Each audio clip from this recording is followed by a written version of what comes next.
bon matin, bon café à vous. J'espère que vous vous êtes bien réveillés. On est dans cette semaine de Pâques qui mène à la résurrection, en fait, la semaine qui précède Pâques. On est mardi, le mardi avant. Et on a vu ces moments de solitude que et d'angoisse que Jésus a vécu au jardin. Après avoir vécu ces moments-là d'anxiété, va venir d'autres sentiments, d'autres émotions qui vont le submerger.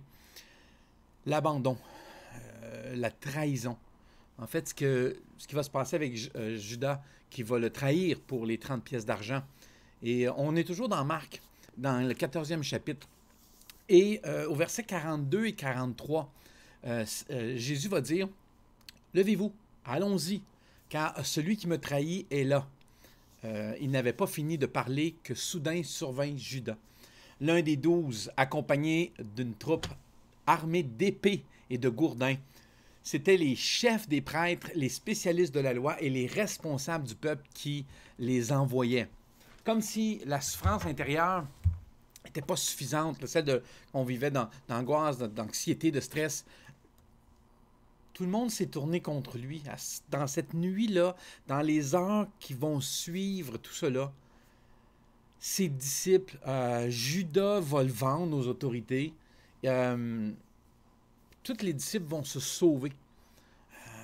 Les leaders religieux, eux autres, se sont liés contre lui. Bon, peut-être vous allez me dire, c'est pas vraiment surprenant, là. Pierre va le renier. Celui-même qui a saisi l'épée et qui a voulu le défendre alors qu'on va venir l'arrêter, lui qui avait annoncé que jamais il le renierait. Jésus lui avait dit, tu vas me renier. Et lui, il ne voulait pas le croire. Et c'est lui qui aura dit au verset 29 dans Marc 14, Pierre lui dit, même si tous les autres t'abandonnent, moi je ne t'abandonnerai pas. Mais quand on va au verset 50, un petit peu plus loin, même texte, au verset 50, ça dit, mais alors tous les disciples l'abandonnèrent et s'enfuirent. Avant même que la souffrance physique de la crucifixion, du fouet, de tout ce qui va passer au travers, avant que cette souffrance devienne aussi présente, que l'abandon, le rejet, la trahison des siens apporte une souffrance énorme. Il y a comme une vague d'émotions qui est là. Vous avez certainement déjà subi ce genre de choses dans votre vie. Aucun ami, aucun proche, aucun de ses disciples n'était là au moment où il avait le plus besoin de support. Quelqu'un pourrait être là. Vous savez, la trahison, c'est un acte tellement intime. On prend souvent l'exemple du conjoint qui trompe un autre. C'est une blessure profonde et souffrante.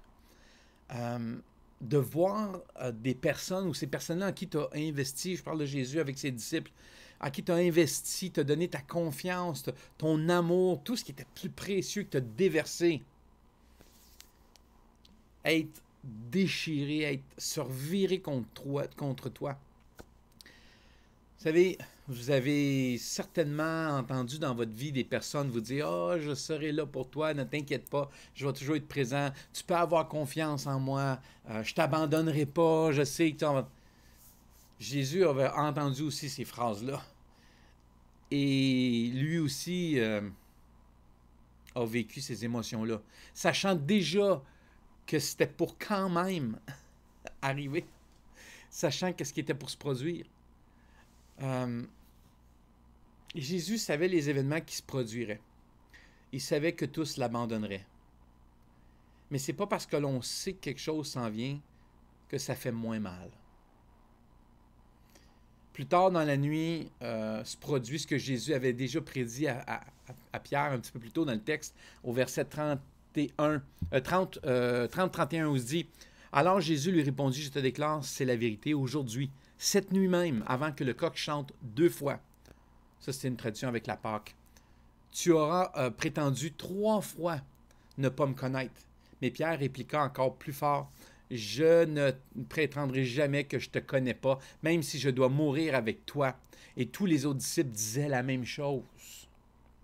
Mais vers la fin du chapitre, le verset 70 à 72, en fait, la fin du chapitre 14, où il va dire « Et Pierre le nia de nouveau. Peu après, ceux qui étaient là dirent encore à Pierre « Certainement tu es l'un d'eux, parce que toi aussi tu es Galiléen. » Alors Pierre s'écria « Que Dieu me punisse si je mens.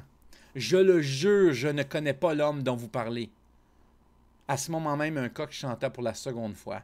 Et Pierre se rappela ce que Jésus lui avait dit. « Avant que le coq chante 2 fois, tu auras prétendu 3 fois ne pas me connaître. » Alors il se mit à pleurer. Amertume, regret de tout ce qui...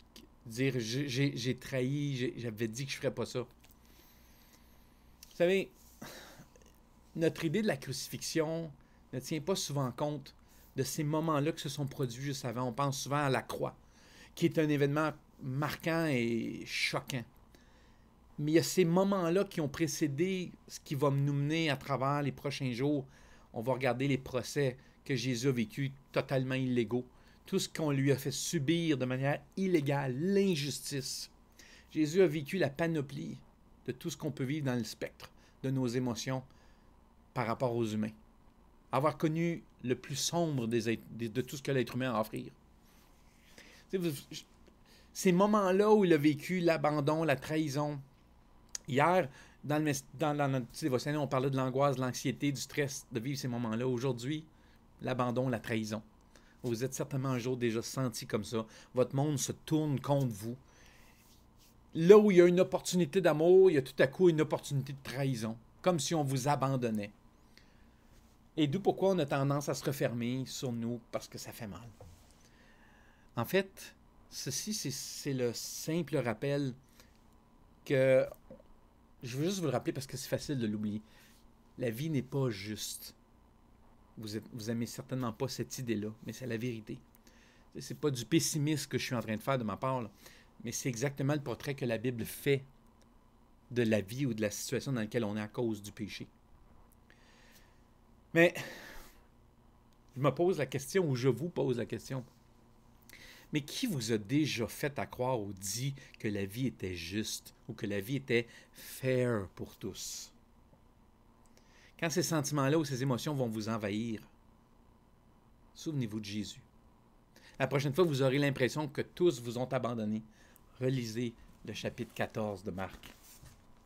La prochaine fois que vous vous demanderez si Dieu est vraiment conscient de la douleur, de ce que c'est que vivre la trahison, Jésus l'a vécu. Jésus a vécu ce que vous avez vécu ou ce que vous vivez en ce moment. Il comprend très bien et c'est pour ça qu'il dit qu'il peut compatir à chacune des douleurs que ça génère. Il a dit, moi je ne vous laisserai jamais. Moi je ne vous abandonnerai jamais. Je ne vous trahirai jamais parce que je sais ce que ça fait.